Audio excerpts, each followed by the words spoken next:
Hey, what's up, guys? My name is Ellesmere, and I'm here to talk to you about Holy Paladin in Season 2. Now, I know this is a couple days late. I wanted to get this out prior to the launch of the season. However, there was limited testing, and the testing that we did have wasn't the best. So I wanted to kind of get my hands on HPal in current content when it was live and really get my brain around all the different builds and optimizations and stuff in a live setting before I put out this video guide. So I have done that, and I'm ready to talk about what is best and what is a little bit weaker this season.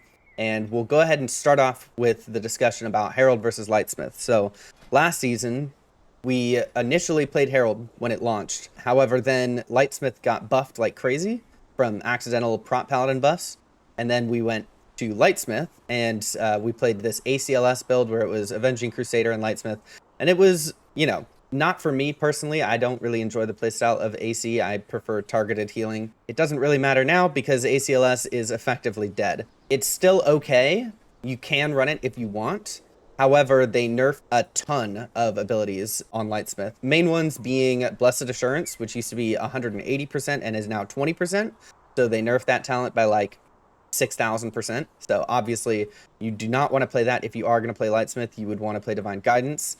The next thing would be Tempered in Battle, which now only redistributes health once per cast instead of just any time that anybody has a weapon on them redistributing health. And the third thing that they nerfed was Hammer and Anvil, which they nerfed the healing of it by a lot. All of those things needed nerfs, with the possible exception of Blessed Assurance. At this point, ACLS is still a decent build if you really enjoy that playstyle, but if you're looking to be optimal, we're going to be running Herald this season. That will be the meta. And for me, I'm super happy about that because we get all of our targeted healing back. We get a lot more spot healing power, which is just going to make us feel stronger both in M+, and give us a better niche in Raid. So let's go ahead and talk about the Herald of the Sun build. We're going to start off with M+. This is going to be your go-to build for Mythic+. Left side of the tree, standard stuff. Most of these talents are garbage. So really just picking up whichever ones are not worthless, which would really only be the ones selected. You have a few options here. Selfless Healer doesn't really do much for us in this build. It's not bad, but Golden Pass doesn't do much for us either unless you're running a 5-stack melee comp. Judgment of Light doesn't really do much either, but neither does anything else. The bottom of our tree is filled with useless talents. Lightforge Blessing used to be decent, but then they cut it in half this patch, unfortunately. The only one that you would actually see any relative use from would be Vengeful Wrath. However, in this build, we have taken out Veneration and we have taken out Vengeful Wrath because Holy Shot got buffed so much that it's no longer worth pressing Hammer of Wrath over pressing CS Holy Shock or Judgment. So Hammer of Wrath is now your lowest priority ability, and because of that, we are also removing some power from Vengeful Wrath, and I placed it instead into these passive healing talents. Selfless Healer is decent because when paired with your Divine Favor and your Tower of Radiance, that with Infusion and Holy Prism and the buffs that they gave to Holy Light, it's actually turning Holy Light into a very strong spot heal with Divine Favor. That's kind of the next thing I want to talk about, which is spot healing. Spot healing has improved a lot this patch, both with the switch to Herald of the Sun, but also with the stripping of some power from Infusion and instead putting it into baseline abilities. Flash of Light, not really a great spell right now. However, Holy Light hits incredibly hard. That being said, it is a very long cast, so the majority of the time you're not going to be using it in this build. However, sometimes it will be very, very strong to spot heal with Holy Light, and even spam Holy Light on the rare occasion that you don't have anything up and somebody needs a lot of spot healing. Most of the time, the way that you're going to play this build is you're only going to use your Holy Light with Divine Favor, despite them taking more power out of Divine Favor to kind of try and prevent that from being the case. This build still plays more smoothly when you play it that way. So really only spend Holy Light with Divine Favor, and you generally want to do that in your Judgment window. So once we get our tier set, the main thing with this build is going to be rotating Divine Toll and Holy Light, and Holy Prism, alternating between every Virtue cast. So if you're in like a Rot fight, like Swamp Face, for example, or whatever his name is in Floodgate, you will be able to cast Virtue every 15 seconds. And with our tier set, we can reduce Divine Toll down to 30-second CD when combined with Quicken Invocation. So that means you can Divine Toll with every other Virtue cast, and with Holy Prism being a 30-second cast, you can alternate between Holy Prism every Virtue and Divine Toll every other Virtue, right? So you can just switch between the two every single time you cast Virtue and always have a really fat virtue window. Keep in mind that that means that you do want to build up your holy power before your holy prism virtue, but you can spend your holy power before your divine toll virtue because you're just going to gain it all back once you hit divine toll. Little things to min-max here and there, but in general, the end game of this build will be alternating holy prism and divine toll with every single virtue cast, so you just always have really strong healing within your virtue window. The rest of this build plays similar to the beginning of Season 1, so if you don't remember how that works, it's basically just a rapid-fire holy power spending and building build, where you want to prioritize Holy Shock for healing, followed by spending. Obviously, you never want to overcap Holy Power. The biggest thing that I see people not utilizing enough in this build when it comes to mana efficiency is pressing Shield of the Righteous. People don't really press Shield of the Righteous nearly as much as they should. On average, I get hundreds of casts of Shield of the Righteous per dungeon. And the reason for that is because we have Shining Righteousness, plus Shield of the Righteous actually does not cost any mana. So while it doesn't refund mana, because you're like mana efficiency, but you know, SOTR has no interaction with mana. However, Light of Dawn and Word of Glory do have mana costs, but Shield of the Righteous doesn't. And so because of that, if you're pressing a lot of Shield of the Righteouses, you're saving a lot of globals of mana that you would otherwise be spending on healing. So utilizing the heal power of Holy Shock in order to be able to spend more on Shield of the Righteous during trash especially is a great way to spend, or to save mana. Another thing to remember is now our Holy Shock refunds 50% of its mana cost when it's cast on an enemy. So awesome, offensive Holy Shocks, also a great way to save mana. But again, it all just comes down to whether or not you need healing or damage. Basically, if you don't need healing, don't press healing. That's it, you know? I see a lot of people just like spamming healing buttons or banking Holy Power and not spending it, even when there's no damage events happening soon. Don't be afraid to spend Holy Power. The key thing is just knowing when the danger spots are in these dungeons. And I will be releasing a guide through every single dungeon, a video guide, as this comes up. Look for that within the next few days. I'm going to be releasing probably one a day. So that should help with people learning where the danger spots are. Let's see. That pretty much covers this build. Most of HPAL and M+, playstyle-wise, is about min-maxing your virtue timings. So getting down your virtue timings and making sure that you have good virtue windows is going to be the difference in terms of whether or not keys are easy or hard to heal.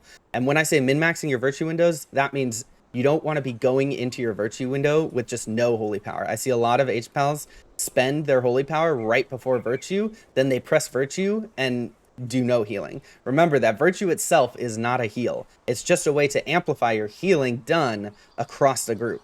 So if you press virtue and then don't use any healing abilities, you're not going to do any healing. So you have to make sure that you go into virtue with something. And part of that is, you know, you can use cooldowns like Divine Toll or Holy Prism or whatever. But another part of that is just making sure that you bank Holy Power right before your virtue and you don't spend immediately before and then have nothing for it. That's pretty much everything. I can't think of anything else I really want to talk about in this build. It's a pretty straightforward build. There's only one variable talent that I changed from dungeon to dungeon, and that's Inflow. I switched to Empyrean for Floodgate. So I switch Empyrean, and I also pick up Unending Light instead of Tower of Radiance. The reason for that is there's a lot of stacked AoE rot fights between the first boss intermission, the third boss, the mini boss after the third boss, and then the last boss. That whole dungeon is just a lot of burst or rot AoE stacked damage. So Empyrean Legacy and Unending Light get a lot more value compared to any other dungeon. I would only recommend running those two talents in Floodgate though. Now let's talk about Raid. Raid, same thing as last season in terms of swapping from Lightsmith to Herald. As bad as Lightsmith became in M+, it also became bad in Raid. It's, again, viable if you want to play that build. I still have it up on WingsIsUp. I will leave both builds in the description. But if you're trying to be meta, if you're trying to be the best possible, you're going to want to be playing Herald. Herald, the build, plays very similar to M+, as it does in Raid. The big difference you'll see is that we run Beacon of Faith instead of Virtue. You can run Virtue if you want, if the damage profiles of the fight are good for it. In general, I haven't found that there are very many fights where Virtue would be really strong. Part of the reason that Virtue lost a lot of power is because Commanding Light got nerfed, which means that our beacons in general lost power. And while that also means that Faith lost power, Virtue, unlike Faith, costs a GCD. So you're having to spend a GCD and lots of mana. You're having to spend a GCD plus lots of mana to get a nerfed version of the talent that you had last patch. So in general, Virtue's probably not worth picking up on most fights, but you may see some like top parses really min-maxing Virtue. I think that for Prog, you should always run Faith because mana management and mana being able to be that efficient with your mana is really, really strong and a very underrated part of what makes Faith good. In addition to that, I do drop Truth's Prevail here because I run Beacon of Faith. If I was running Virtue, I would pick Truth Prevails back up. However, I'm not. So I'm able to pick these other talents, which will give me, you know, Inflorescence is going to give me a little bit of passive healing from Greater Judgment, even though I'm not going to be casting a lot. It's also going to give me more mana efficiency from Divine Revelations. In general, not really much of a difference between Inflow and Truth Prevails with this build. This build does not cast a lot. It's similar to M+, where you will be casting somewhat frequently in terms of spending your Divine Favor, but that's pretty much it. It's like once per 30 seconds, maybe twice, and that's about it. Otherwise, it's just the same thing. Build or spender build, prioritize Holy Shock, Judgment, CS for building, and make sure you never overcap Holy Power. People like to discuss Light of Dawn versus Word of Glory in this build. In M+, you never press Light of Dawn ever. You always just press Word of Glory. In Raid, you want to use both. Now, a lot of people are like, okay, but we have Eternal Flame, so automatically we should probably just be spending most of our Holy Power on Word of Glory. And while that may seem true, it's actually not a lot of the time. A lot of the time, it is better to press Light of Dawn. You need to study damage patterns and make sure that you are paying attention to raid frames. If you have your whole raid like 5 to 10% injured, then Light of Dawn is going to be way more value than Word of Glory. Essentially, if you're going to get full value from your Eternal Flame, then you should press Eternal Flame. If you're not, because the player is not injured enough, you should just Light of Dawn. And that's pretty much it. Do not offensive Holy Shock in raid. Do not press Shield of the Righteous in raid. Those will just completely fuck your healing. So definitely just want to save all of that for healing. Make sure that you don't overcap Holy Power at any point. Most of this spec is just about building and spending as much as possible and having really high APM with that. Keep in mind, Holy Prism. The one thing that a lot of people don't remember is that Holy Prism, after you cast it, your next 2 Holy Power spending abilities apply Dawnlight. And so while it's not really important who those Dawnlights go on, you should definitely make sure that after you press Holy Prism, you're sending out those Dawnlights. You want to make sure to also try and line up your Awakening with your Holy Prism cast anytime that you can. You should never hold on to Holy Prism for too long. However, you can bank your Awakening for a little while because you just don't press Judgment until you actually need the proc. You can continue to build stacks for your next Awakening while your current Awakening is still like ready to proc.